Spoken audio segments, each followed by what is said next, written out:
So my husband and I met in college. Now we grew up in pretty similar households, but extremely different contexts. My husband was and still is very much a city boy, and I'm a little bit of a country girl.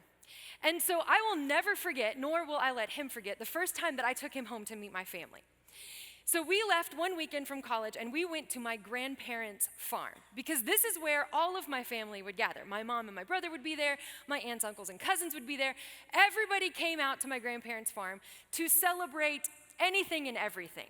And one of the granddaughters bringing home the new boyfriend certainly fit the bill.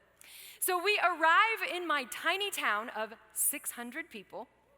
Yeah, Michael had twice that many in his high school. And we head down this dirt road to the farm. And when we get there, I do some general introductions, and then I just kind of get to work, because that's what country people do, right? I just got to work. I fell into the habit. And so I grabbed Michael, and we went out to the pasture, and we gathered the eggs from the hen house. Then we went out back, and we got some greens and some beans for dinner that night. And we went down to the barn, and we greeted the horses and the cows and the pigs and the one donkey that we had at that time. And I might have mucked out a stall real quick. I don't know.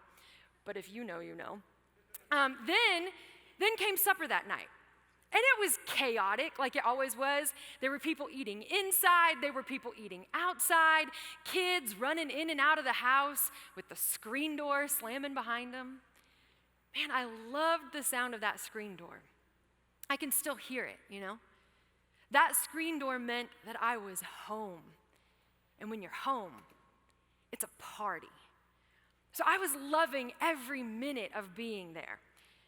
But what I didn't realize is that Michael wasn't necessarily loving every minute of it.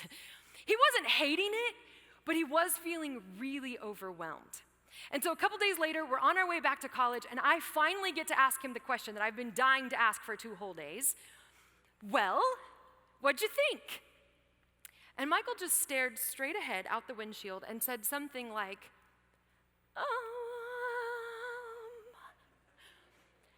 And then he said, under his breath, I just didn't know people lived like that. Now I'm thinking to myself in that moment, okay, I need to have a little bit of grace on him. I do have a very big family, and I know how overwhelming they can be. I have like 30-some odd first cousins. It's like my big fat Greek wedding, but the hillbilly edition. So I gotta be careful here. So I just gently say, what do you mean?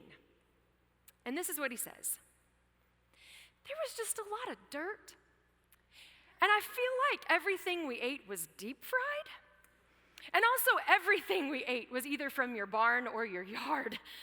And I've never been on a farm before, and it was just a lot. It kind of felt like something out of a movie or a book, like if you want to eat today, you're going to have to go out there and catch your dinner. And at this point in the conversation, I kind of just want to spit my tobacco right there on his shiny white Nike Airs, right? But I didn't.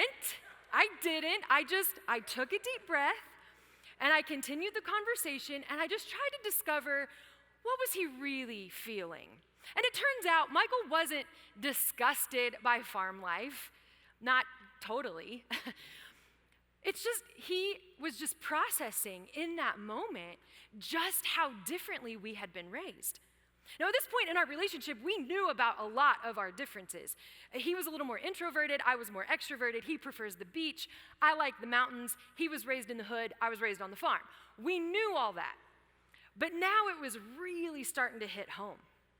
He's like a whole lot of Tupac, and I'm a little Shania Twain.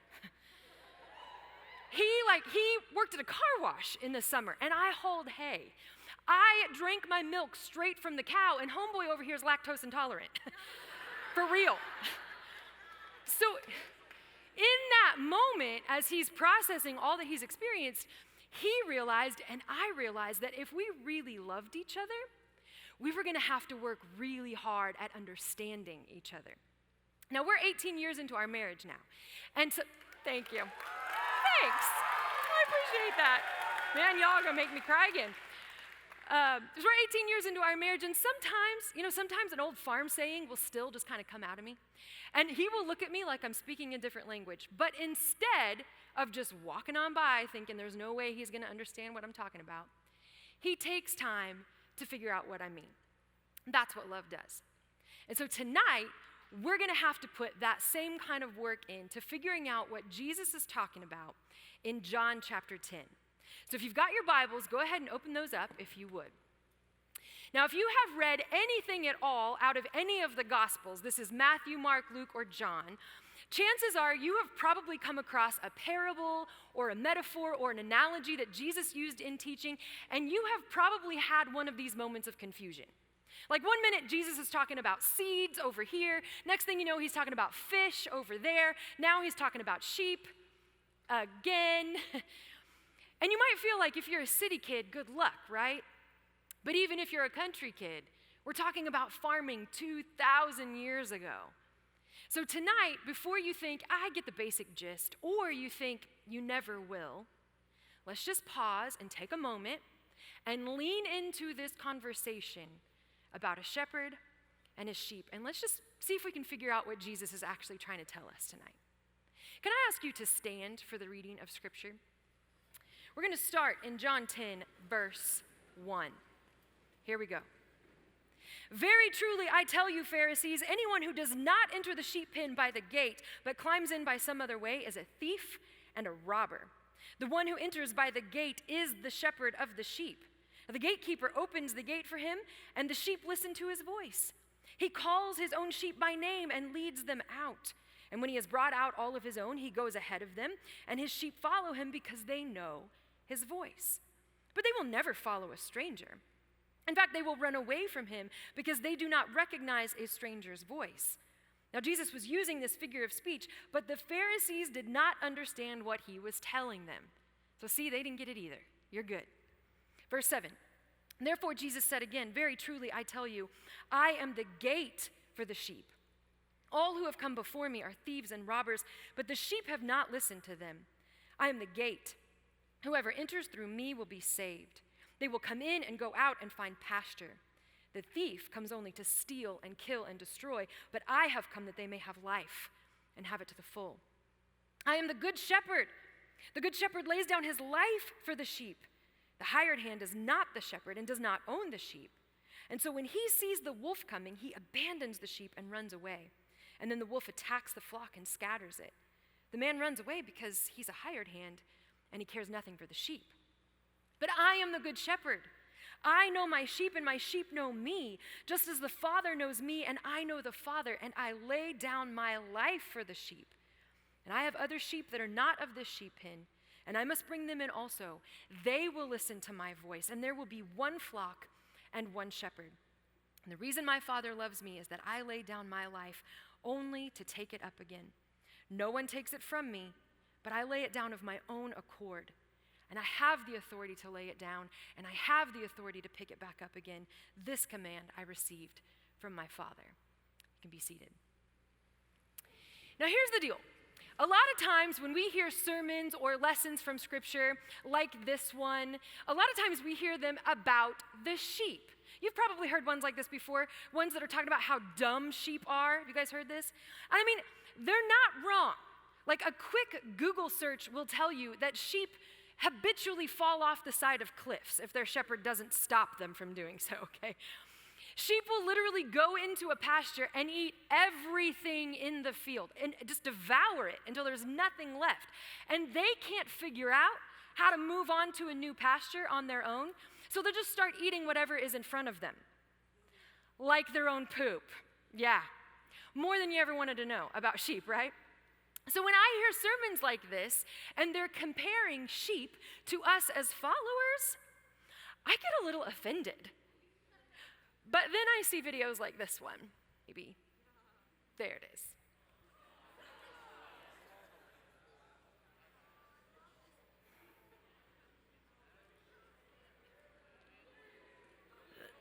No, yeah, there it is. And see, and so I'm offended for like 2 seconds, and then I'm like, dang it, they're right. You know, I mean, that's like, it's so relatable. So talking about the sheep, that's a legitimate way to go. But honestly, guys, that's not what John wants to talk about in this passage. John's not highlighting the sheep here. He's talking about the shepherd. And so the question for us tonight is this: what do we learn about the good shepherd from John chapter 10? And I think a really good way to go here to capture these important truths about our shepherd is to contrast him to the other characters that are mentioned in this passage. And so the first thing that I notice when I look at this is that the good shepherd provides for his sheep. But the hired hands, they show up for their own provision. When I look at verses like 3 and 4, I see things like the sheep follow their shepherd because he calls them by name and they know his voice. That's like a love relationship. There's trust, there's care represented there. And when I go on down to like verse 9, it says that the good shepherd leads his sheep out and in of the fold, and they find pasture, they find rest and relief, everything that they need. All of these verses and all of these characteristics, they remind me of a psalm. Do you know what one? Psalm 23. If you've grown up in the church or if you're from a faith family, chances are you've probably heard Psalm 23 before. Maybe you've even seen it like somewhere in your home. I know my great-grandma had Psalm 23 written on a decorative plate in her cabinet. Anybody else's grandma have plates on the wall that are just decorative? It's so weird, right? My mom has the first verse of Psalm 23 carved in a big wooden clock in her living room. And the reason why followers of Jesus love Psalm 23 is because it's proof. It's proof that the shepherd actually knows what you need, and he provides for those needs right when you need it. He provides needs for you that you didn't even know you had. But the contrast is that there are hired hands in this story. And these hired hands are those that kind of look like shepherds. I mean, they're definitely trying to lead you a certain direction, and they have just enough knowledge about a particular subject that they get your attention, and then they secure your allegiance. And the way that they do that is because they say that they know you. The problem is the hired hands, they don't care anything about the sheep. They don't know anything about the sheep. They're honestly just there to get paid. They look the part, but they're essentially just strangers. Now, in this particular context, when Jesus is addressing this crowd, when he talks about the hired hands, he's talking about the Pharisees. He calls out the teachers of the law, and he says, you're trying to get all of these faithful followers to follow you, to care more about upholding the letter of the law than actually taking care of each other's needs. But the Pharisees, they didn't take time to get to know the religious people of that day. They didn't take time to get to know their names. They only cared if they checked all the right boxes.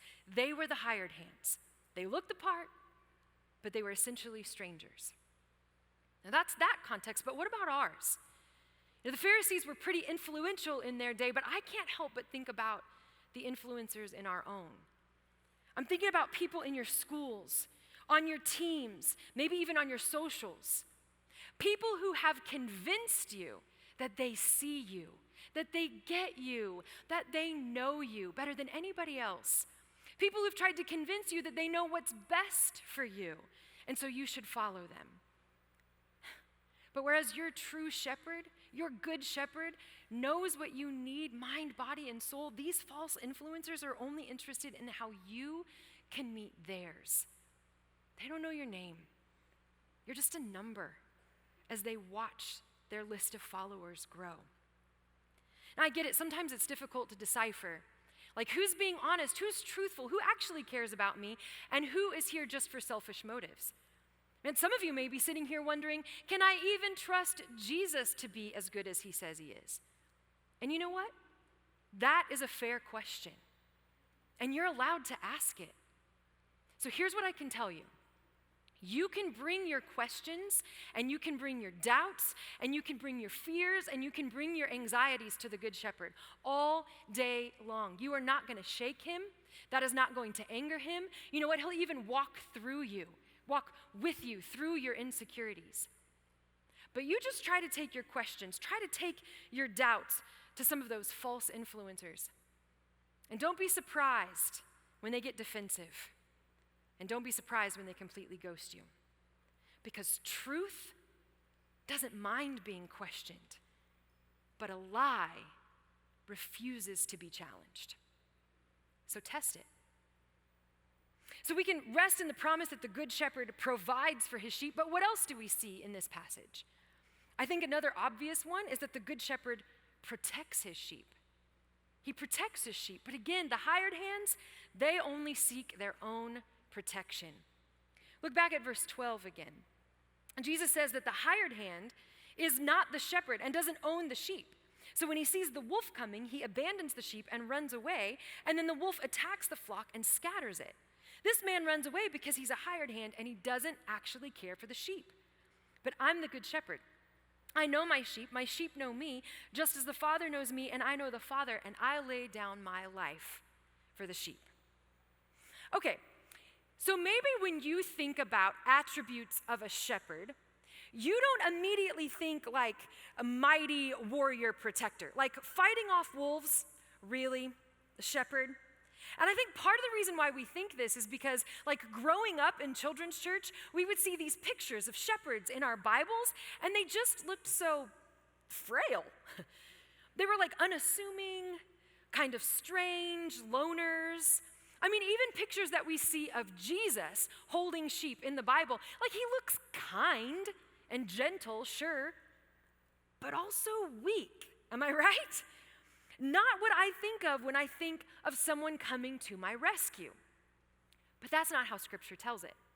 In fact, in the Old Testament, the analogy of shepherding was used often to talk about kingship, the role of a king. Some of you might remember that even King David got his start as a shepherd boy. Maybe you've seen pictures like this one. There's little shepherd boy David out in the field with his flock, singing songs to his little lambs. And all of that's true. David wrote a lot of our Psalms, like Psalm 23 that I was just talking about a moment ago. But I think it's these kinds of pictures right here that have given us this image of a weak shepherd. But can I tell you one of my favorite contrasts in the Old Testament?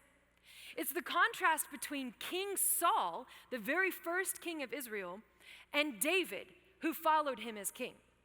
The first time that we meet Saul, he has just lost his father's sheep like a doofus. Like he has no idea where they are. But the first time that we meet David, he is tending his father's sheep. And he is fighting off lions and bears with his bare hands. There ain't nothing weak about that. And don't forget, it was when David was a shepherd boy that he also defeated and killed the giant Goliath.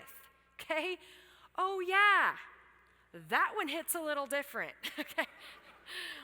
It's like how it started and how it's going. Yeah, that's solid progression right there. So here's the thing. When Jesus refers to himself as the Good Shepherd in John chapter 10, he is not saying, I'm lonely, I'm awkward, I'm kind of a pansy. No, of course not. That is not what he's saying. Jesus is saying, I am the Good Shepherd, and as the Good Shepherd, I provide everything my sheep need, including protection from wolves, lions, bears, maybe even themselves. You know, in Luke chapter 15, Jesus tells this parable. He's defending his habit of eating with sinners. And so he tells this parable, and he says, imagine that you had 100 sheep. And one night you're counting them up, and you realize that one is missing. One. Would you not leave the 99 in open country and go hunt down that lost sheep? Jesus says that sheep probably got distracted by something that it thought was better, more interesting. Maybe it's in the clutches of a predator right now, but whatever the reason, that shepherd goes out night and day, traversing desert and cliff, ready to fight off anyone or anything. And he does it joyfully, knowing that at the end of the day, he gets to bring that sheep home to safety. You guys have heard the song before. There's no shadow he won't light up, no mountain he won't climb up coming after me. There's no lie he won't tear down, no wall he won't kick down coming after me. This is because the Good Shepherd pursues his sheep, sometimes to his own personal detriment. When the hired hands peace out at the first sign of discomfort. So I challenge you to test the loyalty of those you follow. Because if they're not willing to love you like that, you might be walking in the wrong shadow. And the thing about this protection is it doesn't end there. See, the third and most incredible aspect of the Good Shepherd that we see in this passage is that the Good Shepherd pays for his sheep with his life, while the thief steals the sheep to implement their death.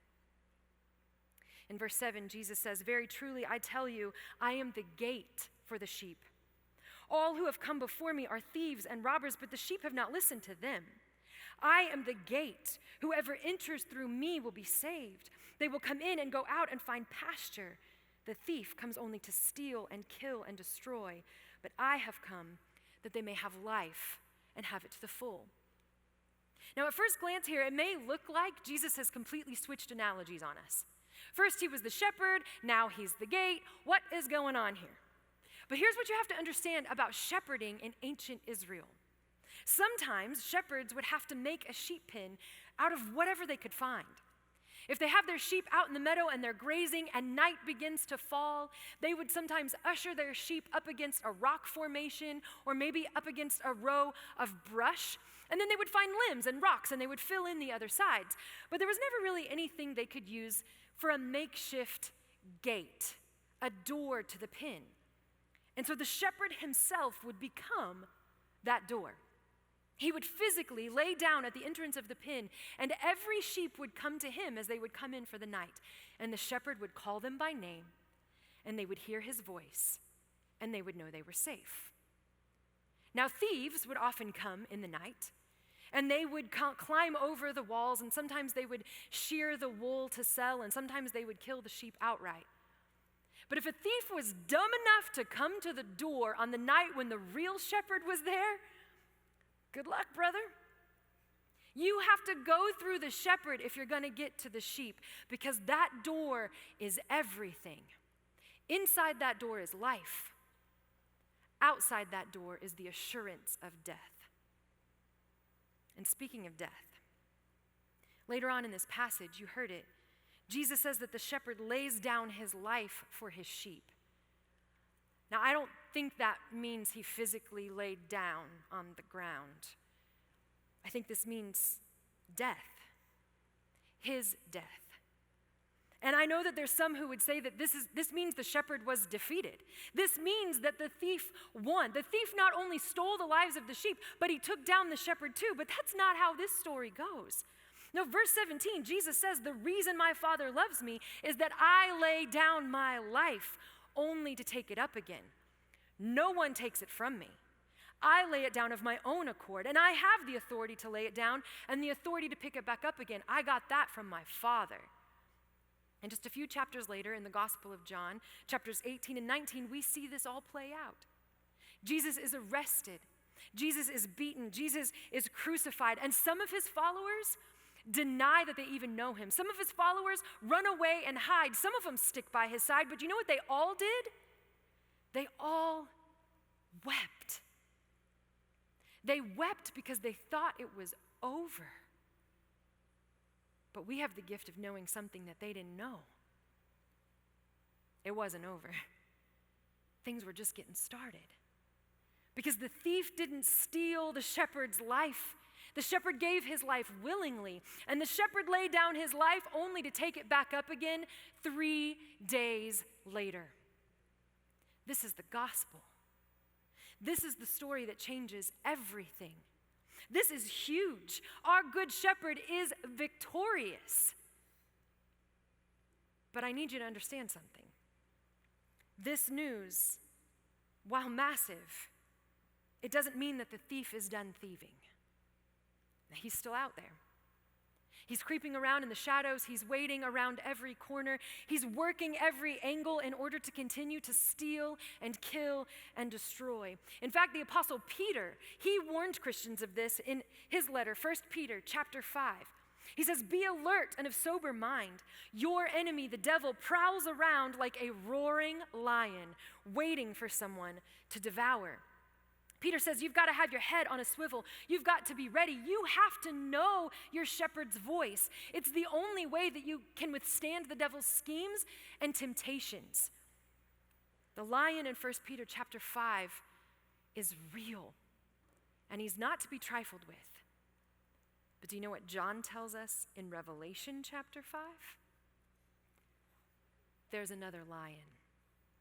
He says, "Do not weep, do not mourn. See, the Lion of the tribe of Judah, the Root of David, has triumphed over all." So this means that our lives every day will be a battle to listen to the one true voice who will lead us to safety and provision. But the ultimate war has already been won. And that means that we get to walk in freedom. And so what do we learn about our Good Shepherd from John 10? We learn that he provides for us, yes. He protects us, absolutely. But even more valuable than those physical gifts, we learn this. All other paths advertise life, but will lead to your death. Jesus died in your place so that you can truly live. And your Good Shepherd, Jesus Christ, is inviting you tonight to not just believe that this is true, but to act upon it. He is inviting you to walk through the door, to meet him at the entrance of his fold and let him call you by name. Let him call you his. But here's the thing. I know some of you won't. I know there's a lot of you in this room who are thinking to yourself, yeah, I'm going to go ahead and avoid that door. And I know there's a number of reasons for this. Now, some of you are going to want to avoid this door because you don't think it's for you. Some of you are sitting there right now thinking, I know what this is. This is gospel night. Yes, this is the night for sinners. But I'm already saved. Now, I hope that Sean is listening, and I hope that Nicole is paying attention because we all know what they were doing in the back of the bus on the way here. But see, the door isn't for me because I'm saved. I'm actually righteous, and so no gospel needed here, but thank you so much. Okay, so if that's you in any way, shape, or form, first, hear me say this, no judgment, I've been there. But second, hear me say this, you don't actually understand the gospel. The thing is, comparative righteousness, the idea that, well, I'm not as bad as they are, so I'm probably good, that's not actually righteousness. In fact, the Apostle Paul tells us in Romans 3, quoting from Psalm 14 and 53, no one is righteous, not even one. And the prophet Isaiah tells us this in Isaiah 64, all of us have become like one who is unclean, and all of our righteous acts are like filthy rags. It's time for every person in this room to recognize that you are a sinner in need of a Savior. And the good news of the gospel is, you have one. So you should be eager to line up at that door. So if you've been standing on the outside in that circle of shame, it's time to put down your rock, sister. It's time to recognize that you too need justification, brother. This invitation is for you. Let your shepherd look you in the eyes, hear him speak your name with gentleness and affection, and then come on in. But others of you are thinking, yeah, that door's not for me, for a very different reason. Some of you are going to want to avoid that door because you've already walked through that door before. The thing is that you walked through it, and then for whatever reason, you turned around and you walked back out. And you have been exploring other paths that have led to your destruction ever since, and so you think this invitation probably isn't for you anymore. Others of you are thinking, I am going to avoid that door because you've never walked through that door before. In fact, you've walked so far in the other direction, and the sins you've committed are so heavy and so dark, you think there's no way that he can carry them or erase them. Now, if either of those sound like your story, I want to take you back to Luke 15. But this time, not the parable of the lost sheep, the lost son. If you're not familiar with the story, a young man went to his father and asked for his inheritance early. He wanted the money that would be coming to him when his father passed away, but he wanted it now. And so his father gave the son the money, and the boy left, and he went into the city, and he squandered it. Every penny that his father had worked for and saved over years and years, all for the opportunity to give his child a gift of comfort and peace and security, the boy spent it all. He ate lavish food. He drank to excess. He probably enjoyed the company of a female companion or two. He lived how he wanted to live instead of the way that he knew his father expected him to live. And when his funding ran out, he had no other choice than to face his own depravity. And he took a job feeding pigs at a farm, and the text tells us that he was so broke and he was so hungry that he longed to eat from the very slop that he was serving the swine. Now, it's at this point in the story when you might have heard that this boy broke down, that he recognized the error of his ways, that he acknowledged his foolishness, he repented of his sin and begged his father's forgiveness. But that is not what it says. Luke 15, verse 17 actually says, when he came to his senses, he said, "How many of my father's hired servants have food to spare, and here I am starving to death? I will set out and go back to my father and just say to him, I've sinned against heaven and against you. I'm no longer worthy to be called your son, so make me like one of your hired servants." And so he got up and went to his father. See, the boy didn't go home because he was sorry. He went home because he was starving. The only thing he was sorry about is that his funding had run out and his fun had come to an end. But you know what? At least he recognized this one truth. The path that led him to the world was going to kill him. But the door to his home led to life. And so the boy went home, and he started into his speech, his interview to be hired on as a servant. But as soon as he got to the part where he said to his father, "I am no longer worthy to be called your son," his father said, "I'm going to go ahead and stop you right there. There is nothing you could ever do. There is nowhere you could ever go that would change the way I feel about you. I am for you, my child, and I will be for you forever." And then he put his arm around his son's shoulders, and they walked into the house, letting the screen door slam behind him. And they had a party because he was home. Now, we don't know how this boy's story ends. We don't know if he ever repented the way that he should properly, but I like to think so. I mean, how could he not? Like so many of you, this boy was not expecting grace. He didn't think that was possible for him. So he had come to the conclusion that this was it. He had made this messy bed and he was going to have to lie in it. Like the woman caught in adultery in John chapter 8, there was an assumption here that there would be punishment for this sin, or at the very least, there would have to be a time of proving oneself before the door would even be cracked open to them. But you know what? They had it backwards, and so do you.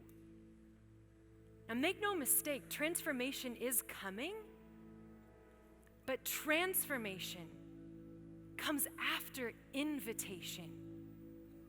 And tonight, Jesus is just inviting you to walk through the door. Whether you walked through that door a long time ago and chose to walk back out, or you've never even given that door a second look, this invitation is for you. So come in and find provision. Come in and find protection. Come in and find abundant and absolute and ultimate freedom. And then you know what will happen? As you experience the abundant life that Jesus has for you, you will find that you desire change. You will find that you desire growth. You will be transformed from the inside out. Because for the first time in your life, for some of you the only time in your life, You're going to experience what it's like to have someone be for you. And the only response you'll have is to be for him right back. See, all other paths advertise life, but they'll lead to your death. But Jesus is the only one who has died in your place so that you can truly live. You have been justified by the love of Christ, and you have the freedom to walk in his grace. So would you choose tonight to walk through the door and let him continue to prove his love for you? Jesus is for you, child, and he will be for you forever. So come on home now. You don't want to miss